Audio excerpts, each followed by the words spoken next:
were two things. It was the results that you were getting as a top performer. Like it was the snickering about, oh, it's has something to do with the way that you look. Like that's why you're hitting your number. And, that's a pretty pervasive thought. It gets in your head, inception style.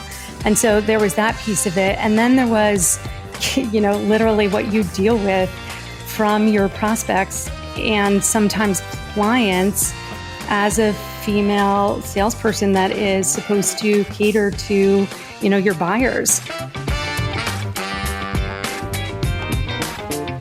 Hi, friends. Welcome to the Sales Enablement Podcast. I'm your host, Andy Paul. That was Amy Hrehovcik.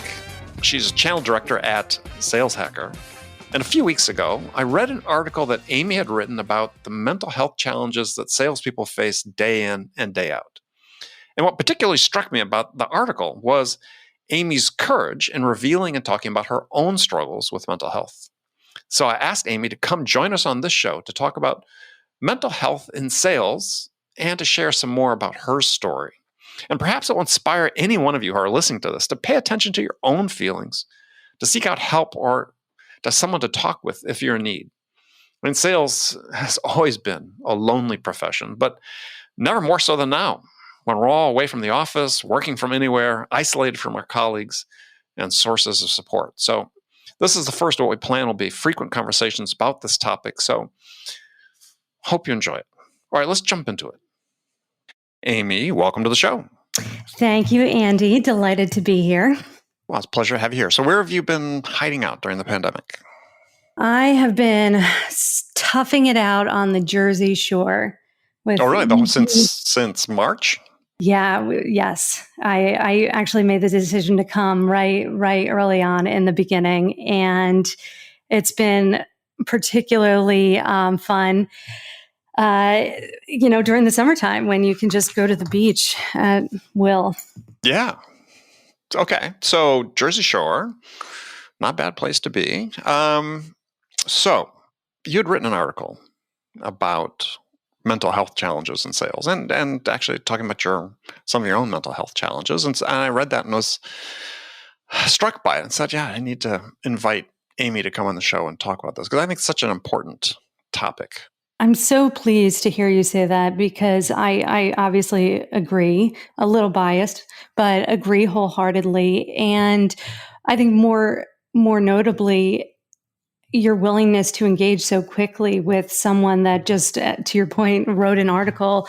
I think it speaks to your character. And, I'm honored, as I said, to be here. And I'm excited to, forward this particular dialogue, for as long as people are excited or interested to hear from my experiences. Well, I'm glad you're here. And I'm concerned that this gets too little notice because, to your point, is when we talk about improving sales performance, is rarely does the topic come up and say, well, okay, well, what about mental health as a component of that? Because it clearly has an impact. And I speak from personal experience as well as, one of the darkest times of my sales career from a performance standpoint was when I was going through a divorce.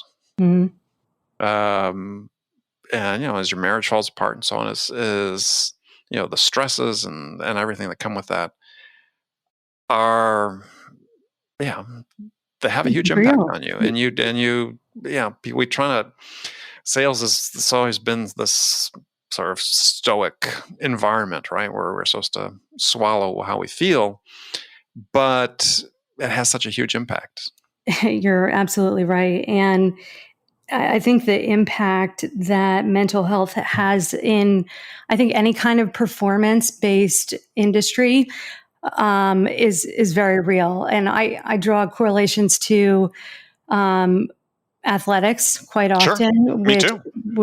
I did listen to many of your podcasts, and I'm delighted that we can have this kind of like common ground. So we could definitely talk about that. But yeah, anywhere where you've got a performance-based team of people, mental health is a major factor. But to your point about being concerned, like that, there's too little noticed on this topic is almost, in my opinion, like not strong enough a statement, because it's amazing how many people we burn out in the sales profession on all sides of the scale, the performance scale. So these are your failure to launch folks, as well as your top performers who just straight burn out. And so the waste is extreme, but these are also human beings that we're talking about. So right. yeah. Well, I started talking more about this about a year ago on my show. And I was inspired actually by, and I've mentioned this, by watching the show Billions, and about I don't know if you've ever watched Billions, but about a hedge fund, and one of their key employees is a staff shrink, and that here in this high pressure trading environment, if someone's struggling with something on a personal level, or they think they've hit a rough patch and just not connecting with the customer, or burnt out, or whatever, is to make an appointment with the staff psychiatrist for some talk therapy. And it sort of struck me. It's like, wow, you look at sports, and there's not a major league sports organization, I'm pretty sure, in the major sports, and certainly soccer, which is my big one. They have staff psychologists, they have staff sports psychologists, they have people there to help, because they know that they're in a performance-based business with individuals that have complex lives and they struggle with this. And so in order to help them perform when they're needed, they provide this level of support. Yeah, they have this resource. And, I think one of the reasons that the article has resonated as well as it has was the flipping of the message to, the upside potential by, taking the reins on the mental health of your team, or of you as an individual. And that could obviously be the competitive advantage that it entails. But I mention that because when I make this statement often, and I'm laughing that I'm about to make it again. However, when I'm poking fun at sales leaders that are unwilling or uninterested in investing in their people to this level, the joke is, I wonder how hard Bill Belichick had to be convinced to hire a sports psychologist to help not only his team get through the tough times, but to mentally prepare and deal with even the nerves of performing. Mm-hmm. Oh, yeah. Well, I mean, right. So, one stat that's thrown out quite a bit, not about, mental health per se, but, they talk about coaching, effective coaching in sales. The one study everybody cites is the single best thing you can do to contribute to an uplift in performance. It's like an 18% improvement in performance based on effective coaching. Well, what we're talking about is if you have, applies to mental health as well, right? I mean, for people who are prepared, as you said, to encounter the stresses, and prepared then also to know mentally how to deal with the stresses and the challenges and so on, is the payback for making available. And I think in a sales organization of I don't know what the cutoff would be, because obviously it'd be hard for startups, but for in the tech world, there's tons of companies of sufficient size to say, we should have this type of resource on staff if we're truly committed to being a performance-based business. Yeah, I mean, I think that's one way of handling it. I think another way is to focus on the coaching skills at the management level. And I mean, I think about all the one-on-ones that I've sat through as a seller or observed during my time in sales enablement, which has been about, I don't know, like 5 years now. And it's incredible how much room for improvement there is on the management coaching side of the house. And so, yes, is a specific dedicated resource like a therapist. Hopefully, if we're doing performance coaching, it's cognitive behavior therapy. But I think it can even be a little bit closer to home than that. Sure. Well, Yeah. Well, sort of unpack this because I think so much of it starts with just, and you point to this in your articles, just the culture that exists within most sales organizations. And that really inhibits any sort of conversation. And I think it's not just that it's historically sort of these, said stoic macho cultures. And it's a realization I've come to a greater degree, as I've progressed further in my own career, is that it's fundamentally about fear. Like the most sales cultures are driven by that. It's, fear of not hitting the number, fear of being fired, fear of disappointing people, fear of not being enough or not feeling like enough, sort of the imposter syndrome, fear of expectations. And you sort of, address this in your article is this, very real syndrome that psychologists talk about called achievemophobia, which is successes cause increased expectations, and it makes it hard for people to perform at that point. Because they don't want to perform because they know if they do succeed, more is going to be expected of them. Yeah. No, you're absolutely spot on. But it's just how do we? It's like the challenge. I think ultimately starts with how do we break the cycle of fear that somehow you're going to be considered less than if you admit, either as a sales leader or as an individual contributor, that you've got issues you need to deal with. Yeah. Oh my gosh, it's so true. So I have a green belt in process improvement, which is only something I mentioned because I run everything through this process improvement filter. And I apologize in advance for that because I know how fun like PI conversations can get. But yeah, so I think fear is a big piece of it. And it reminds me of one of my first books that I read as a aspiring salesperson, which was Feel the Fear and Do It Anyway. But I think there's a bunch of other factors too, and like for example, lack of awareness. I forget the gentleman who wrote it, but it was a commencement speech at Kenyon College, I think in 2005. And the topic the subject was called This is Water. And he starts off the commencement speech talking about how there's like 3 fish and they're all, swimming together, or 2 of them are swimming past one other one. And the older fish says to the 2 little ones, how's the water today? And the 2 little fish look at the older fish and say, what's water? And that parable really resonated with me because I think there's a lack of awareness around what the problem is, how big it is, what the upside potential is, as we mentioned. And then, of course, there's the systematic challenges that come into play, like, the unhealthy competition frameworks internally, or lack of infrastructure for peer-to-peer development, which is the best way that sellers learn, as we know. So, and I'll even take it a step further on the management level. There's something called the 4 stages of competence. And just really quickly, the bottom is unconscious incompetence. So this is where that lack of awareness comes in. After that, though, comes the hardest stage out of all of them, which is conscious incompetence, moving through to conscious competence, and then, acting without doing habitually. So unconscious competence. But anyway, in that third and hardest stage, you really have to look at yourself and look at your own gaps in your core competencies or your own skills. And that's a hard thing to do.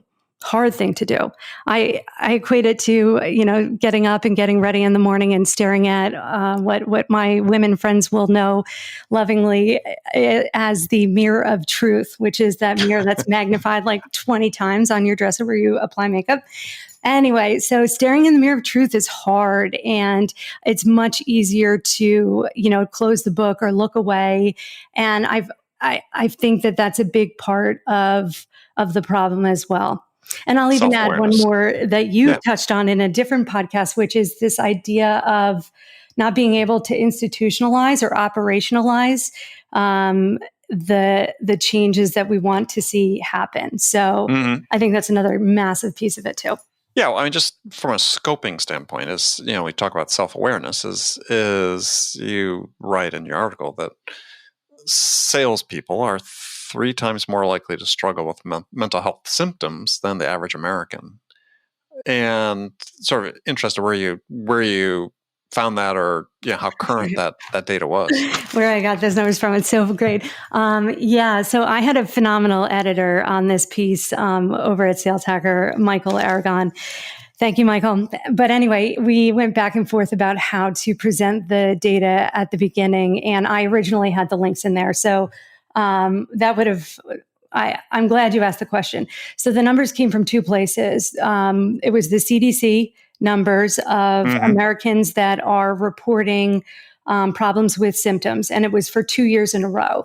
So it was last year and then this year, and I believe, maybe it was like the end of last year and then in March or something to that effect. But It was before COVID and then during COVID. And then the second piece of that is the research that is coming out of a phenomenal organization called the Sales Health Alliance. And when I got into actually researching for this piece, it was part, totally expected to not find anything about sales and mental health. But at the same time, I was delighted to come across the Sales Health Alliance and its founder, Jeff. But anyway, so Jeff has done some fantastic work about gathering data and, packaging it in meaningful ways that drive these conversations. So CDC and Sales Health Alliance.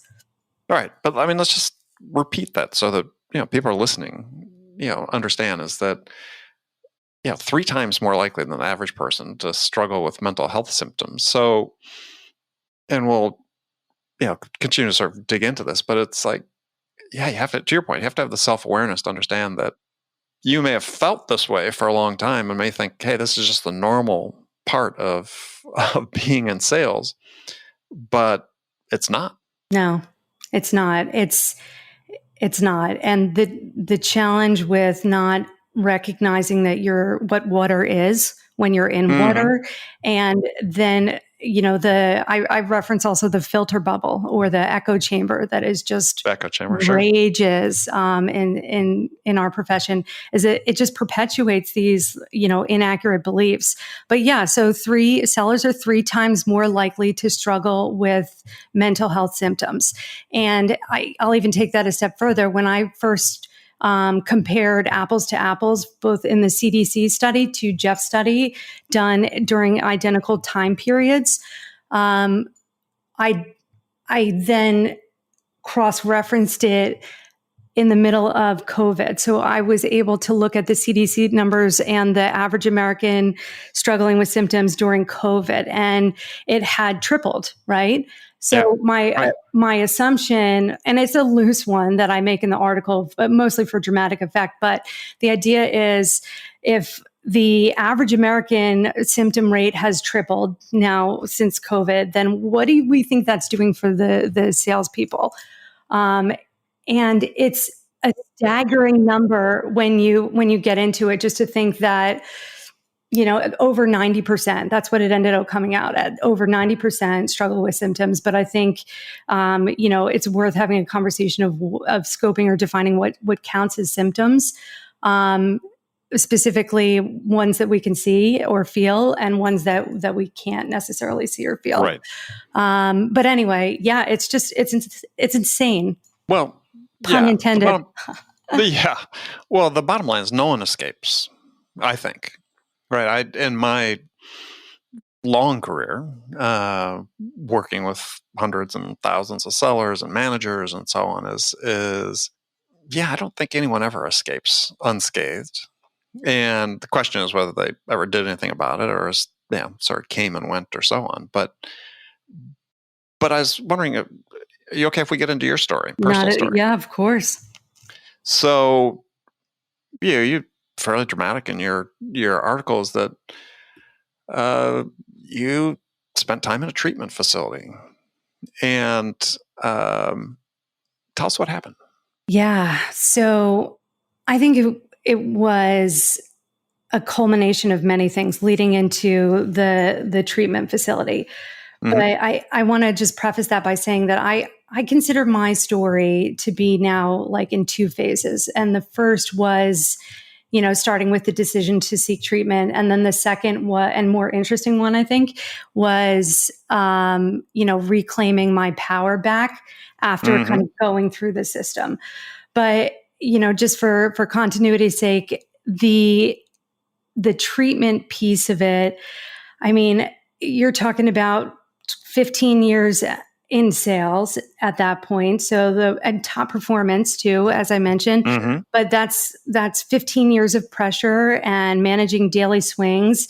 I don't want to just repeat what I did in the article, but I misconstrued or misunderstood the idea of how to handle those swings, which I think about when I watch Training Day. The scene where Ethan Hawke talks about how he figured out the streets, that it's just about controlling your smiles and your cries.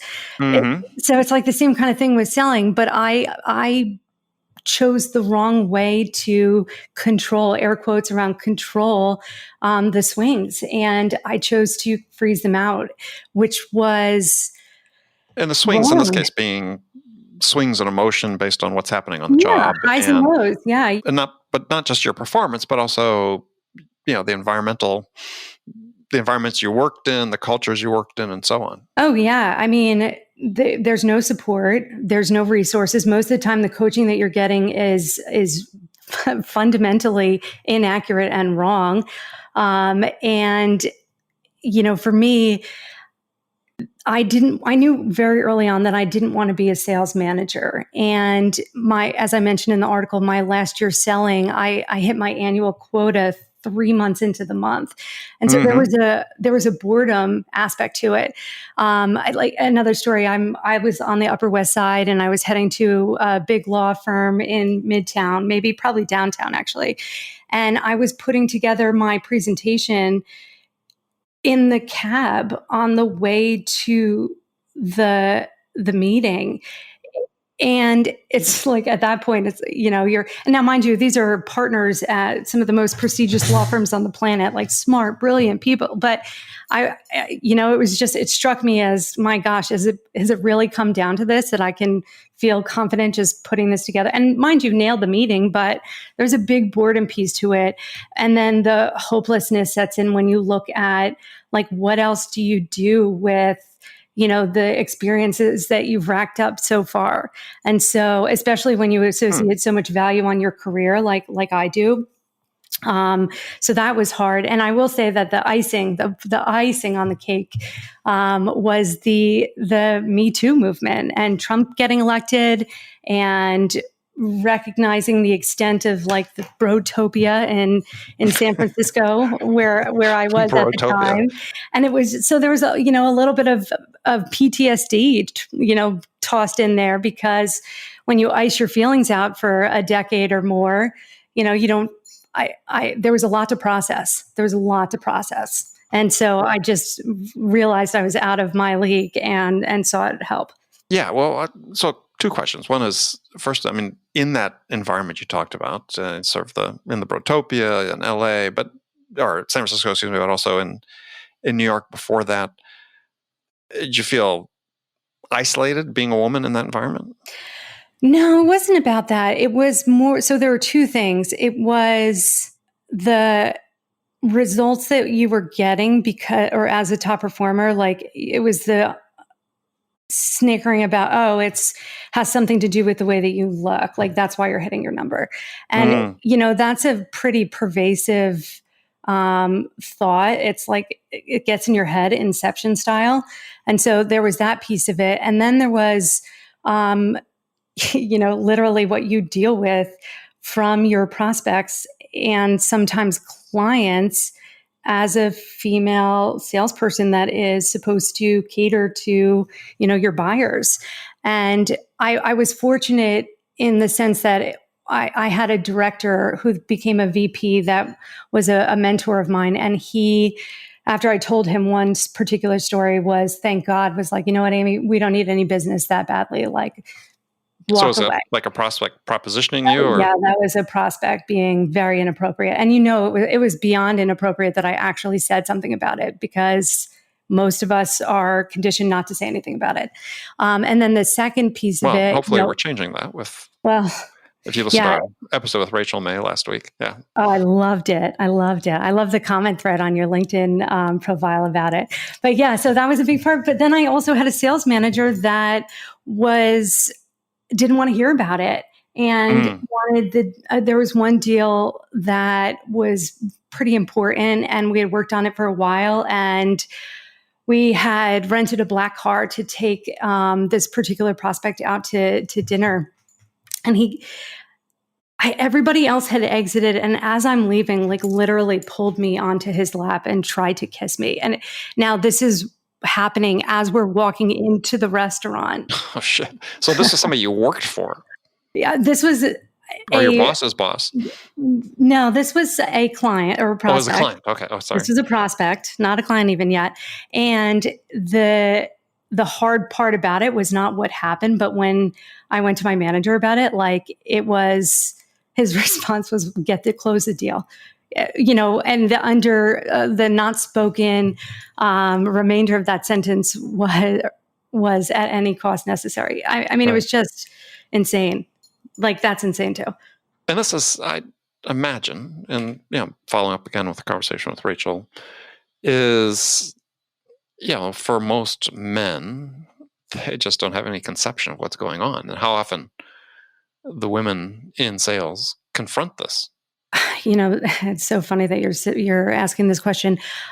I have no idea. I mean, have you seen any studies on this particular topic yet? No, because I think it's people are afraid to report it. Yeah, it's there. So yeah, fear certainly, but a big piece of it is we have been reporting it and nothing changes. So, why bother? Well, yeah. Well, I was being more encompassing. I was saying afraid of reporting. It's not just women, but I think it's back to the fear part with their managers. Is suddenly this is a black mark against them, so they just sweep it under the rug. Yeah. So one of the things that I'm working on is picking the next topic to write about, and I'm full disclosure going back and forth between gender in sales or the true impact of performance coaching. And I'm on the fence about it. They're two important topics. I don't know. Part of me feels like I'm still a little bit too angry to write about the gender stuff. But I am reading this book. And one of the books I'm reading is called Good and Mad, and it's like a deep dive into histories of like the transformational power of women's anger, which also gets brushed under the rug. So I don't know. This is where the unlearning comes in. Like I'm challenging my own beliefs about, where's the line about being mad publicly? How's that going to be conveyed or received, which is another part of it. Well, yeah. I mean, it's a good topic. I mean, you look at an example like Rachel, who just, enough was enough and did something that's fairly unprecedented, which was naming names. And I think we're well past a point where we should be seeing more of that. I mean, it's people have to understand that there are consequences for their actions. Yeah, it seems like a basic sort of parenting lesson. But men have been enabled by culture to do these things and expect they get away with it. Well, how do you change that unless you call it out? Yeah, and it's risky, right? It's it was a act of courage on Rachel's part, even though she had no doubt that her boss Keenan was going to back her up. But it was an act of courage, and So I've connected with Rachel since your show, and she sent me the funniest message this morning about taking our new relationship to the next level, but just joking around friendship, like let's have our first meeting. And so I'm excited about that next week to get to know this brave, courageous person that, to your point, said something about it when it's still not the norm to do so. So I think that applies to you for sharing your story, your mental health story as well. Absolutely. Well, I said no one escapes. That's the thing that I remember early in my career, there was a guy he was sort of a peer from an age group perspective, but he had this amazing facility with people, right? He just made people feel instantly comfortable, and I didn't have that, right? I was sort of the opposite. I was an introvert, and sales from the beginning was extremely hard and sort of going against type for me. And I thought, this guy's got it. But I, learned subsequent and so on that, he was really struggling. So superficially it looked fine, but he was struggling. And I've had numerous people I've managed that have had addiction issues or other mental health challenges. I had myself. I mean, I well into my career when I was traveling hundreds of thousands of miles per year around the world selling stuff. I went to the airport one day and I got on the plane and I had to get off out of the blue. Had an anxiety attack. I'd never had one before. Yeah. And it's like, what is going on?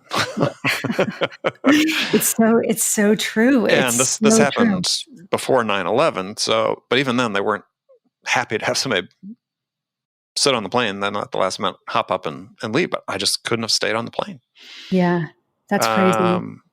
So what did you do? How did you connect the dots between what was happening and like anxiety attack?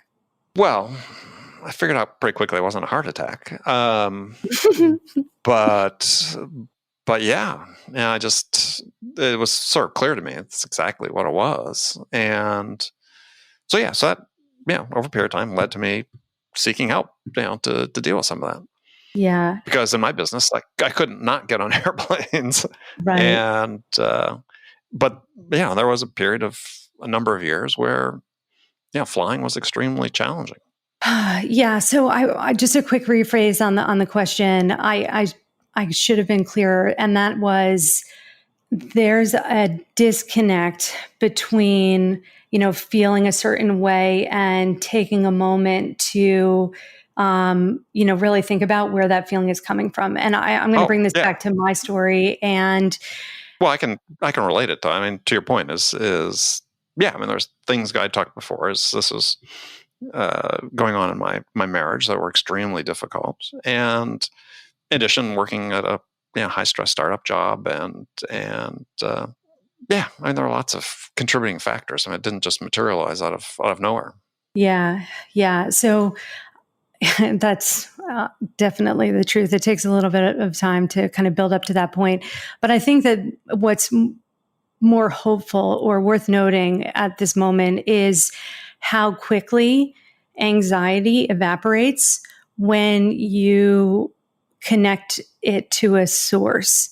And I experienced this for the first time probably about 3 or 4 months ago. And it was in the context of this phenomenal website, which I gotta mention. It's called workresponsibly.org. And it's designed beautifully. It wins awards for the website. But anyway, it's a curated collection of resources about how to work responsibly. And one of them is called youfeellikeShit.com. And the idea is you're supposed to go in the moment that you feel like shit. And it like walks you through, okay, have you eaten? When was the last time you've eaten? Right? Go eat. When was the last time that you, had something to drink? Go get something to drink. How much sleep did you get last night? And I mention this moment because anxiety was never one of the things for me. Delighted to talk about some of those symptoms, but anxiety wasn't one of them. However, I recognized when it started and it was unusual. And so I walked through these steps, and then I got to the third step on, again, youfeellikeshit.com, and they said, they asked you about your sleep. And I realized that I didn't sleep well the night before. And that is something actually that I have struggled with. And I know better that right around 3 o'clock, that's when, like, for me personally, the paranoia kicks in.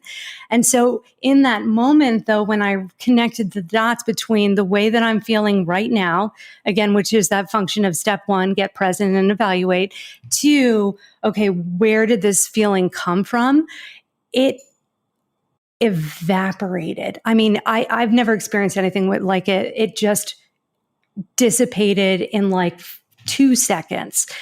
And I also feel like we're not talking about, some of the easy ways to kind of manage in real time, like the feelings that you're having. Yeah. Well, there's all these tools out there. I mean, I've got my Headspace subscription, my Calm subscription. I Nice. do the breathing exercises. I love the breathing exercise on Calm. I was talking to a friend who's president of a high-profile startup in San Francisco, and for him, it's 10, 15 minutes a day with Headspace. Yeah. It's just been the way to sort of keep all the beasties at bay. Yeah, it's a great one. Andy, would you mind if I maybe list out a couple more that have worked for me? Sure. So I think just kind of staying true to those steps. As I said, CBT therapy, cognitive behavior therapy, is incredible. And I'll even take it a step further. For those that have never participated in talk therapy, it can be annoying to connect with the right therapist. And so sometimes there's a period of, just kind of like dating around for a while, for lack of a better analogy. However, BetterHelp has really done a phenomenal job with their onboarding and connecting process. So, shockingly, technology kind of helps to make things better when used appropriately. So BetterHelp will help hack that, that dating period. And they really do a phenomenal job connecting you with somebody that specializes or has an expertise in what you describe.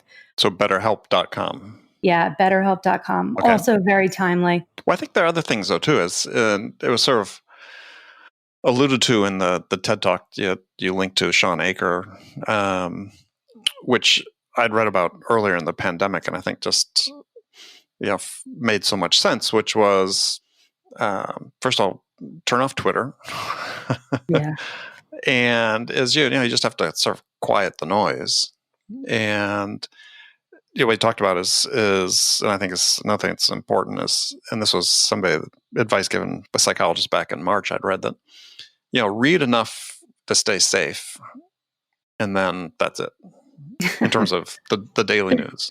Yeah. I think it's, as you referred to earlier, I mean, everybody's been feeling these attendant anxieties during COVID, literally everyone. And you need to take steps to, keep everything in check.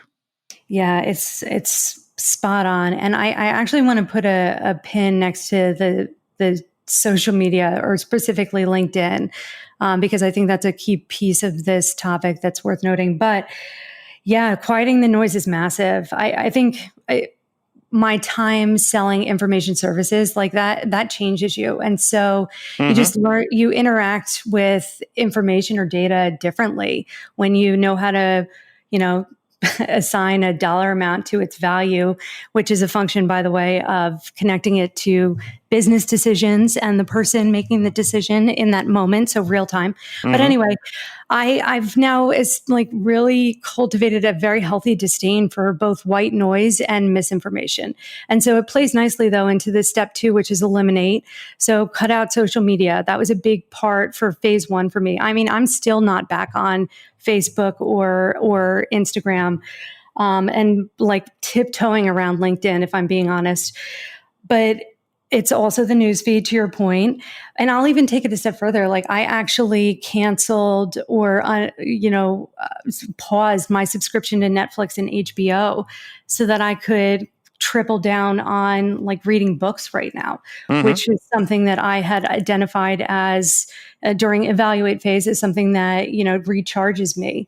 And so that's been a fun way to kind of, push the boundaries, my own personal boundaries on eliminating something that I love for a short period of time to, kind of hack the whatever kind of results I'm looking for on the performance or mental health side. So that's been amazing too. Yeah. Well, we're unfortunately running out of time, but we're going to continue this conversation. We'll have you back again, and we'll spend some more time talking about it. It's such an important topic, and it's so tied into performance, and increasingly that's a topic we're dealing with here on the show is how do we improve performance? And there's so many dimensions to it that don't include making more calls. So we'll start with that as sort of a posit that, and then we'll move on from there. So Amy, it's been a pleasure to talk with you. Well, thank you, Andy. It's been a pleasure, a true pleasure to be here. Thank you. And if people want to connect with you, LinkedIn, best way to do it?